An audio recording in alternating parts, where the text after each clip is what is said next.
Hello, and welcome to High Throughput and Wide Range Protein Concentration Determination of Monoclonal Antibodies, presented by American Pharmaceutical Review and sponsored by Unchained Labs.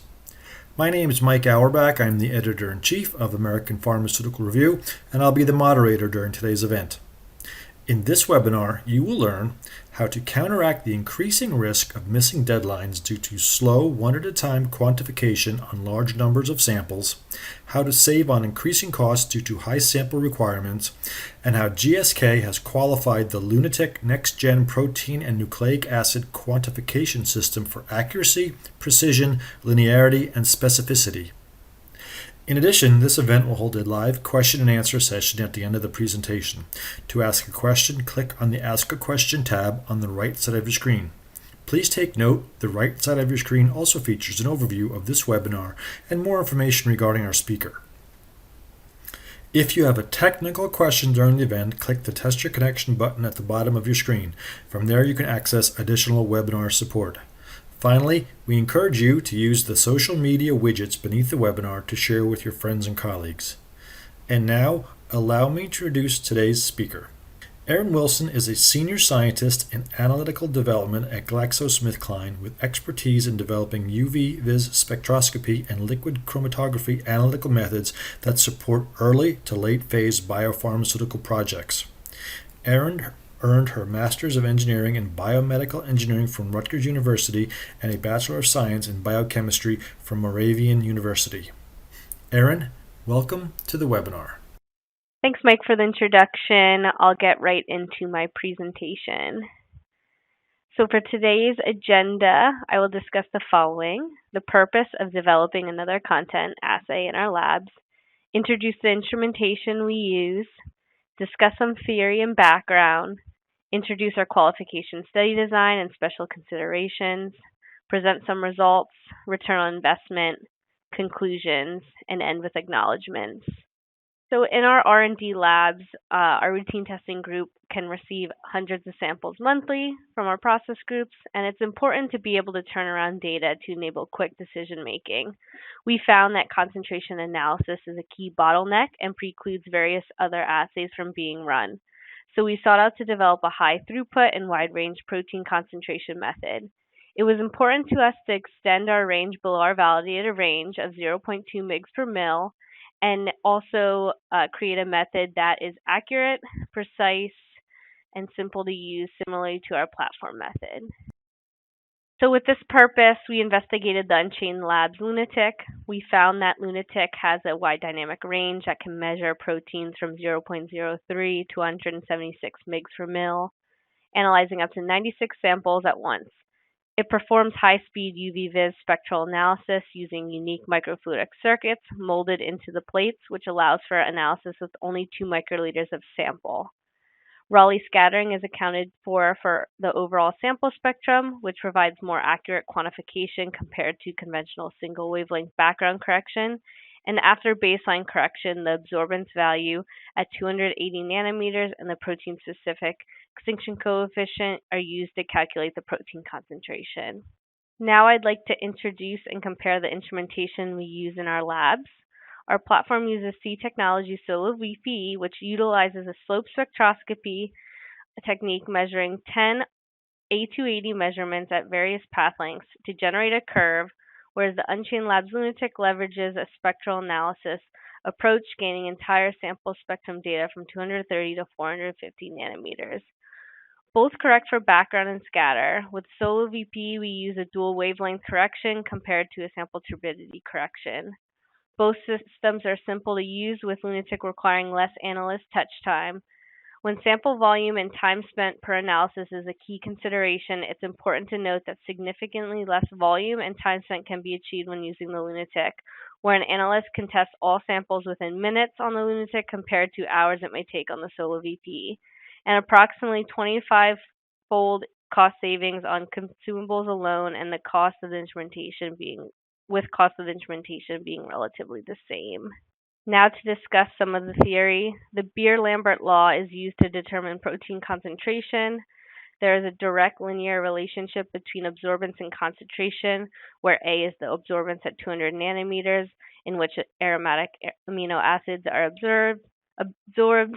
Epsilon is the molar absorptivity or the molar extinction coefficient.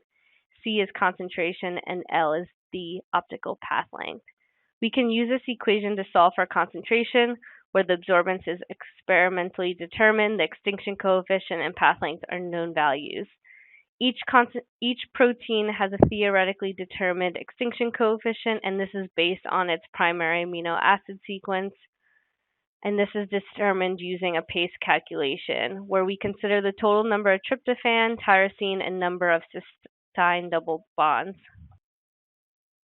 Next, I will discuss how the instrumentation works.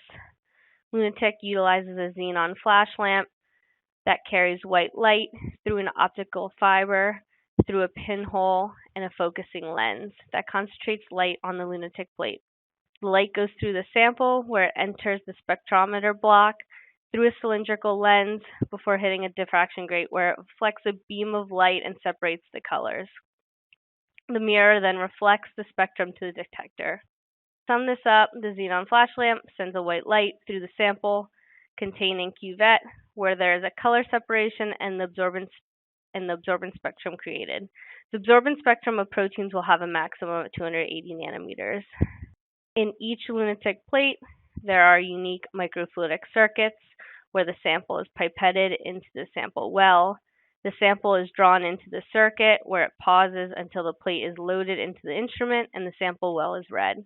In order to have a wide dynamic range, we utilize a high Lunatic plate that has two cuvettes with different path lengths such that we can quantify our samples from 0.03 mg per mil to 176 mg per mil. When designing our qualification study, we evaluated accuracy by percent difference to the solo BPE, precision, linearity, and specificity. Since we wanted to extend our range below our platform's validated range, we use a spiked-based approach to generate samples and calculate a theoretical concentration to assess accuracy. It was important to use low bind tubes to prevent loss of protein to the tube. However, at sub 0.2 mg per mil, we still experienced loss and added polysorbate 80 as a surfactant to our diluent to reduce the loss of protein. However, due to low-level polysorbate 80 impurities that are observed in the literature, we experience an increase in absorbance at A280, impacting accuracy below 0.1 mg per mil. So here I'll define our analytical methods. We use the Unchained Labs Lunatic high plate strips or plate, Chem 13 as our system suitability standard, and the UV-Vis app to assess suitability at 260, 280, and 310 nanometers. For the sample analysis, the Unmix protein lysates application is used where the protein-specific extinction coefficient times 10 is used as the E1%. 2 microliters of sample is required, and we use water as a blank. Now to discuss the unmixed application in detail, we chose this application due to those polysorbate 80 impurities and its ability to analyze the UV-Vis spectral shape of the sample to isolate the fraction of the molecule of interest, so for us the protein, from co-absorbing entities contributing to the total UV-Vis absorption spectrum. This is important to us because at the sub 0.1 mg per mil concentration, we have low-level impurities that are teased out to allow for accurate quantification down to 0.03 mg per mil. So let me introduce an example sample spectrum. The green trace is our protein or our molecule of interest, so our monoclonal antibody. The concentration is calculated using the A280 peak value of this profile and the defined extinction coefficient value. The blue trace is the impurities trace. These are non-protein molecules that also absorb in the UV-Vis region. Components that are defined as impurities can be nucleic acids, azides, protease inhibitors, polysaccharides, and MP40. The background or the gray trace is the sample turbidity profile. The background spectrum is subtracted from the measured spectrum, resulting in a content spectrum, so our green one. And the yellow trace is the residue or quality of fit value, which is the percent of the measured spectrum that could not be annotated, representing the quality of fitting. This parameter is displayed as a yellow curve, as well as the percentage value below in the graph.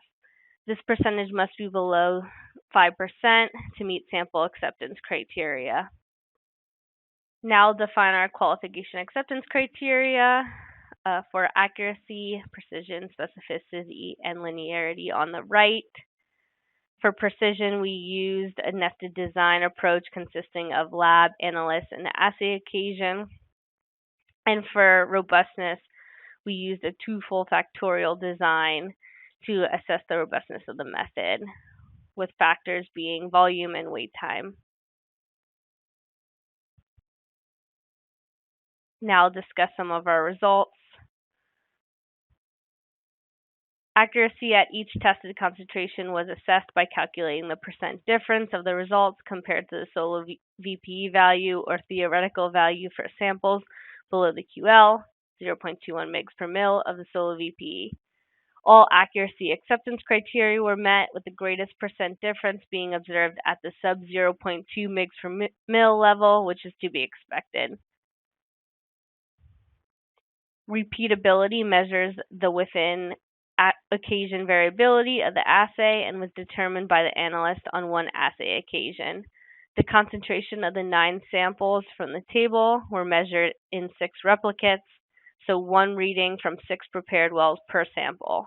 The percent RSD of the average reported concentration was evaluated, and all samples met acceptance criteria. Next, linearity. So the linearity of the assay was determined using data acquired from the repeatability study. Average absorbance versus concentration was plotted.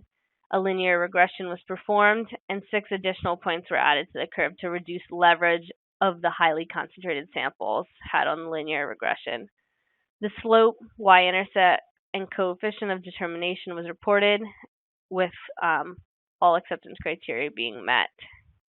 Next, for intermediate precision. Intermediate precision measures the within laboratory variability. Intermediate precision of the assay was statistically assessed using data generated in the lab on one instrument by one analyst, and the analyst testing on 3 separate assay occasions in each lab. The percent RSD of samples with identical measurements could not be assessed. Each lab met all percent RSD criteria. When assessing specificity, both the diluent and formulation buffer were analyzed as samples to ensure no contribution to concentration. A visual assessment of the trace against a typical trace was set as the acceptance criteria due to potential failure of percent residue criteria from a noisy spectrum. The diluent shown in the leftmost image shows no maxima at A280 and resulted in 0 mg per mil of protein being reported, which passes specificity for the method. Upon running formulation buffer, a noisy dampened black trace resulted in a failed percent residue and a concentration of 0.8 mg per mil being reported in the centermost image. But upon comparing this with a typical trace of 0.73 mg per mil of protein in formulation buffer in the rightmost image, a smooth black trace with an A280 maximum value of at 1 AU can be observed compared to the 0.3 AU of the formulation buffer spectrum.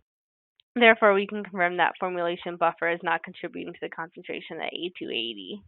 And then to assess robustness, the results of the full factorial experiment were analyzed for the 2 samples, one highly concentrated sample and one of low concentration. The 2 factors assessed were volume and wait time. Factor effect results were calculated for main effects and the interactive effects between A and B, with the following equations. The largest factor effect for the high concentrated samples was the AB interaction between the 2 factors, and for the lower concentrated samples, the largest factor effect was volume. All percent factor effects, however, were lower than 3%, thus the assay considered robust. And in our R&D labs, we received samples from various stages in the downstream process. It's important to evaluate these different matrices for accuracy, precision, and specificity. The matrices evaluated in our in-process qualification are from various purification and polishing steps. whether it be affinity, Hick, or anion exchange step. So accuracy at each testing concentration was assessed by calculating the percent difference of the results compared to the SOLA VP's reported concentration, and all percent differences met the acceptance criteria. Both repeatability and intermediate precision of the assay were assessed for all matrices. Percent RSDs of the reported concentrations were evaluated, with all acceptance criteria also being met. So, to sum up the qualification studies, accuracy, precision, specificity was assessed for our drug substance and in-process matrices.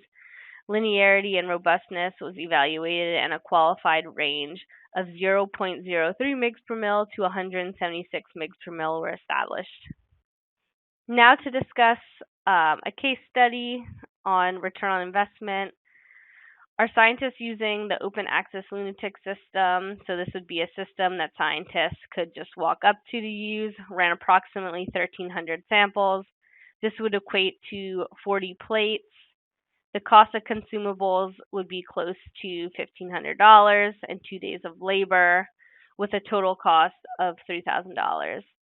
If these samples were analyzed using our platform, the consumables would cost approximately $33,000. It would take approximately 54 days of labor, equating to around $43,000, with a total cost nearing $76,000. The cost savings of consumables alone would be around $31,000 and labor over $41,000, with a total cost savings over $72,000 when using the Lunatic system. So to conclude, our Lunatic method was successfully qualified and provides a high throughput, wide range protein concentration analysis from 0.03 mg per mil to 176 mg per mil. Our results are accurate and comparable to our platform, satisfies low concentration analysis below our platform's validated range from 0.03 mg per mil to 0.2 mg per mil, provides a significant cost and time savings where consumables are roughly 25 times cheaper than SOLA VP, and we can analyze over 50 times more samples in a day. With that, I'd like to acknowledge the various contributors on the project within GSK. And now we can open up for questions. Thank you. Thanks, Erin, for your excellent presentation. I'd like to remind everyone that you can submit any questions you have for Erin in the Q&A box on your screen, and we'll get to as many as we can. So we've got some questions in already, and let's take a look at our first question. So Erin, our first question is the instrument, the software, and plate loading straightforward and easy to use? Sure. So, and you can hear me all right, correct? Yes. Mm-hmm. Okay, great. So, sure, yeah, the instrument is super easy to use. So the Lunatic itself is essentially a box with the only mechanism in which the analyst has to interact with is the mechanism that allows you to load your plate. Once you put your samples into your plate, you'll load the plate into that mechanism. It will then close and align the plate into the instrument. The software is also super easy to use. So you'll select your application that you want to use.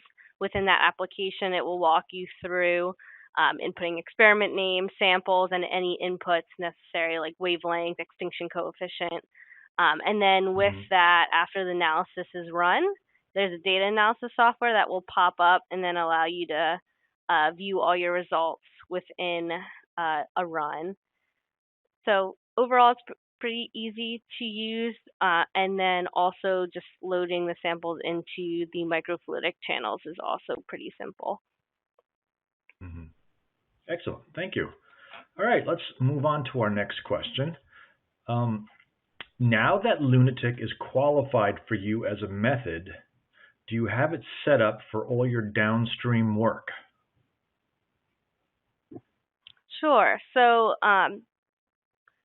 with our routine testing group, they'll get a approximately about 100 or more samples a month. This has been super useful to use for all the groups that are working on in-process work, as well as any other development work. So it gets sent to our routine testing lab, and they can use it for their concentration analysis, and then it removes the bottleneck of any concentrations that's required for further assays that are submitted for. Mhm. Okay, thank you. Our next question is, are there other applications that you use other than the Unmix protein one? There are. So one I touched on for system suitability that we use is the UV-Vis application. So this allows you to measure absorbances at any wavelength. There's also a standard curve option that's used to quantify excipients and residuals. And those are mainly the applications that we use. Mm-hmm. Terrific, thank you. I'd like to remind everyone that if you have any questions for Erin, to please type them in the Q&A box on your screen, and we'll get to as many as we can. Having said that, we have a few more questions. Erin, our next question is, do I need to measure the impurities before using the Unmix option to almost train the system? You do not. So this is why this application is super useful to use. There's essentially a library of the common excipients and residuals in the matrix that's used to deconvolute that sample that's being run. So you do not. We simply do a specificity check, and then we measure accuracy against the solo VP, and then that's how we're okay with our results. We know they're accurate and precise. Excellent. Thanks again for your answer. Our next question is, can I load the plate with a multi-channel pipetter or liquid handler? It is an option. We do not currently use multi-channel pipetter or liquid handler, but the plate is designed such that you could use a multi-channel pipette or liquid handler if you want to put it in line on a system. Excellent. Thank you very much. All right, let's look at our next question. Does the Lunatic plate only measure purified proteins, or is there a method to measure protein titer within unpurified supernatants? Good question. So within this presentation, you saw that we could measure the titers of in-process samples, so it doesn't have to be the final drug substance. The only thing that has to be, it has to at least be purified, so we need any host cell proteins out of the supernatant. Excellent. Again, thank you. I'd like to remind everyone again that if you have any questions for Erin, to please type them in, and we'll get to as many as possible. I'd like to give everyone just a few more moments. We do have another question in. Terrific. Erin, our question is, what protein concentration range is acceptable, and do you ever need to dilute samples? Good question. So we validated it for 0.03 mg per ml all the way up to 176 mg per ml. That was the most concentrated sample that we had, at least in our labs at the time. But we do not need to dilute samples into a linear range or anything like that. We can just run them neat. Excellent. Thanks again. All right. I believe that we've gone through all of our questions today. We would like to thank Erin Wilson for sharing her knowledge with us, and also offer a special thank you to Unchained Labs for sponsoring today's event. Please keep a lookout for an email containing a link to view this webinar on demand and to share with your colleagues. Thank you for attending the webinar, and please enjoy the rest of your day.